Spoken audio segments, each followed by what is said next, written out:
But then in 1967, Jordan, Egypt, and Syria decided that they were going to eliminate this new little nation of Israel.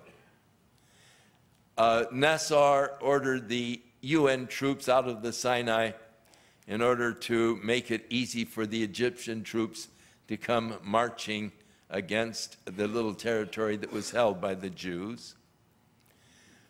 But they went out, and as David against Goliath, the Israelis in that six-day war took the Golan Heights back from Syria.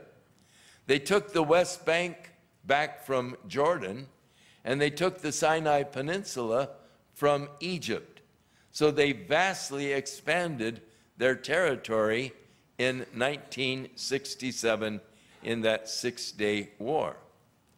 In 1973, again, Egypt and Syria decided that the time had come to destroy the nation of Israel.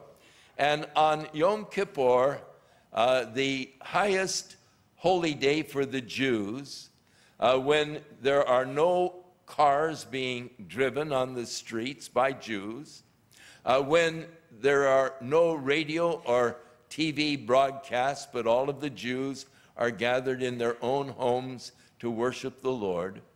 On that day, they decided was the day for their surprise attack, which they called the War of Annihilation. And they were planning in that war to annihilate the nation of Israel. We happened to be in Israel at that very time. And we were staying in the Intercontinental Hotel there in the Mount of Olives.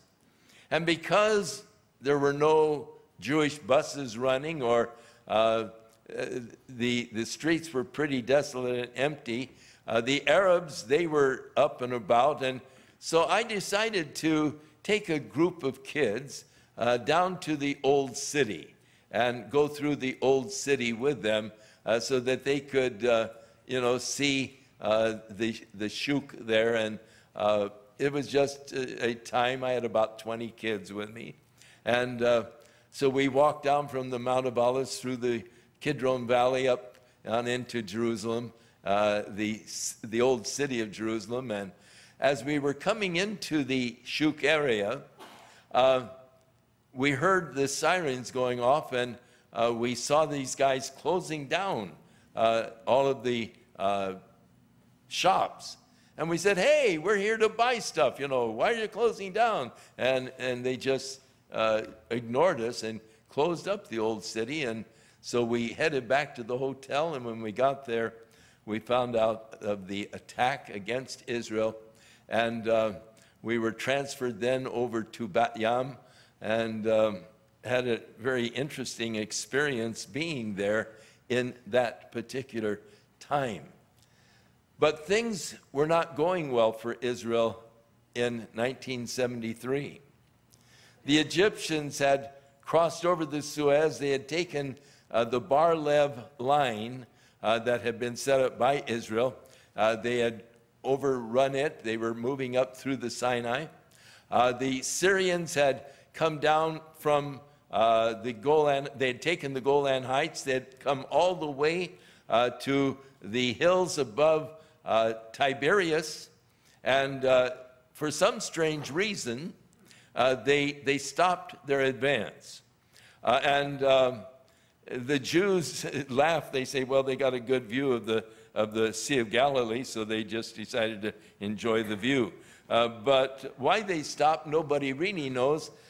What they evidently didn't know, that there were fewer than 90 tanks that were able to stand against them from moving all the way to Haifa. But the Jewish troops, of course, or the Jewish people who were celebrating Yom Kippur in their homes with their families, when the sirens went off, they turned on their radios, and the men were being called to the various places.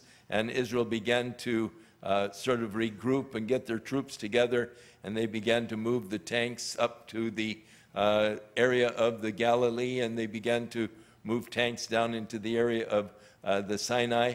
And we watched this movement of tanks as we were standing there in the Kidron Valley.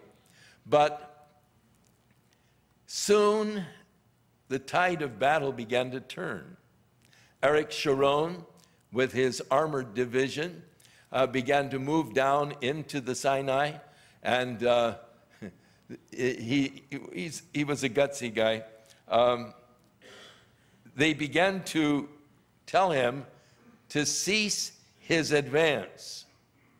But he realized that he had the Egyptians on the run, and so he said, "What was that? My radio is breaking up. I can't hear you."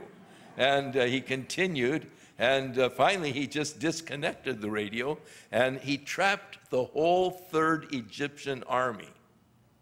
And he was ready to move against Cairo.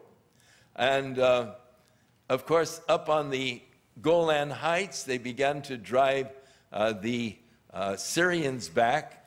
They had destroyed the Syrian Air Force in the first couple of days, and they began to drive the Syrians back, and so Syria and Egypt began to pressure for a ceasefire. And that's when Kissinger went over, and they had that Kissinger shuttle diplomacy, they called it, as he was going from one capital to another, trying to develop. And they did set a time for a ceasefire. And at this particular time, on this day, there will be a ceasefire, and you'll have the positions that you are holding at that time. Well, the Syrians, in their endeavor to pressure this ceasefire, to pressure the world, to pressure Israel to stop, because Israel had come within 19 miles of Damascus.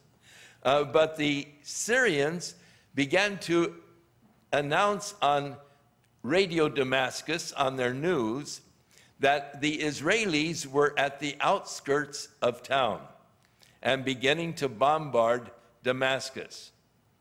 Out on the Golan Heights, the fellows who were in charge of the tanks were listening to Radio Damascus.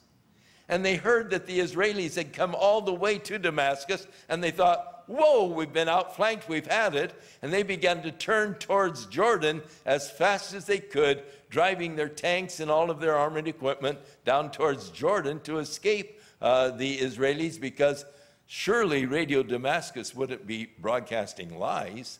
And so they actually evacuated that large portion of the Golan Heights. And what Israel did was send the paratroopers in, and they landed way on back further than Israel had ever actually occupied before, so that by the time the ceasefire came, the whole Sinai Peninsula was again